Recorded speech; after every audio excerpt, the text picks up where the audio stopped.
homeless. And I say that because about 40 families, migrant families, was put out yesterday because of the 60-day rule. Right. And I say that because every time I think about horrible weather on the outside, I think about those who have to endure those conditions on the inside. So when it rained yesterday, it rained on detainees in Rikers Island. When it was bitter cold last night from the wet and the dampness, it was bitter cold and damp and wet in Rikers Island in certain units, many cells, and they cannot leave them.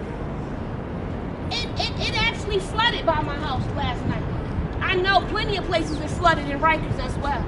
And officers will use that as an excuse not to complete the tour, not to complete the walkthrough. CHS will use that as an excuse as why they can't enter a unit.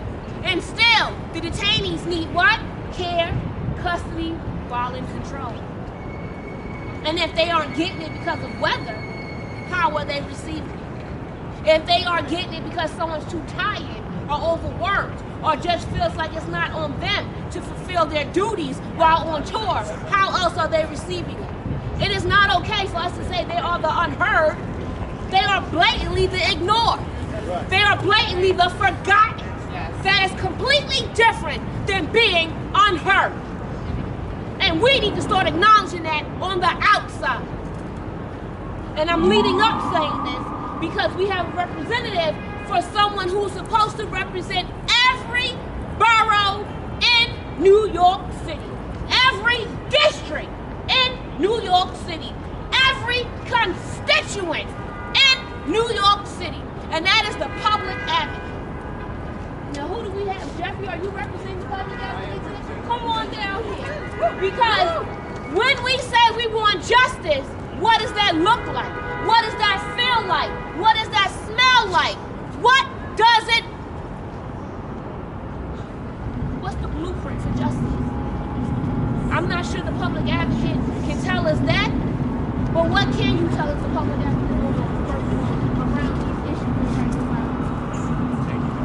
Thank you. Once again, I just want to thank everyone for being up here, whether you're a family of someone who's on record, and on record, whether you're part of an advocacy group, whether you're a member of the government. Thank you for being here. Whether you're a public defender,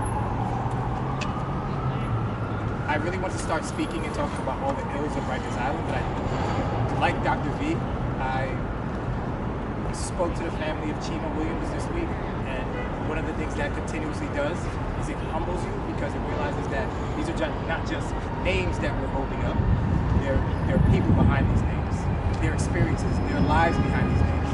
The day after a death is reported, a month after a death is reported, 3 months after a death is reported, a year after a death is reported, someone is remembering a family member who they used to go to the movies with, who they used to laugh and joke with, who they used to drink with.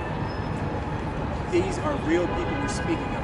So it's very, very important that we remember that we're uplifting the memory of Chima Williams here. In fact, this is the first person who died at Rikers Island this year who didn't need to die. And I think that's the major reason why we're standing here. Rikers Island is slated to close. We're here with an administration that doesn't seem to be looking to actually do that. And that's what the elected officials of New York City slated to happen, for Rikers Island to close. Why? Rikers Island has become a death sentence. You shouldn't be picked up off of the street because you had some sort of incident and you get sentenced to death. It's not a prison. Rikers Island is a pre-trial detaining area, just like something member Epstein said. So we have members of the public who are sentenced to death for something as little as a traffic infraction or hopping the turnstile or whatever. Rikers Island should not be a death sentence. Folks should not be there so long just because the courts are backed up or we can't get our things together and invest in services like whether or not it be mental health courts or whether or not be alternatives to incarceration. We have to remember that we are not sentencing our fellow New Yorkers to death. I want to say again, Mr. Chima Williams' family should not be mourning him. They should not have to be dealing with the idea of like contacting the medical examiner. They should not have to identify a body. They should not have to worry about, oh my God, I have to make funeral arrangements. We need to decarcerate. And what that means is the people who are on Rikers Island that should not be there, they should not be there. None of them should be there. It's absolutely a human rights violation to have our fellow New Yorkers in these conditions. We need to continue to uplift that and remember that families like the family of Mr. Chima Williams should not have to go through that suffering. And again, we should not have families that are going through the suffering in New York City in the year 2024. It's a travesty and it's quite disgusting.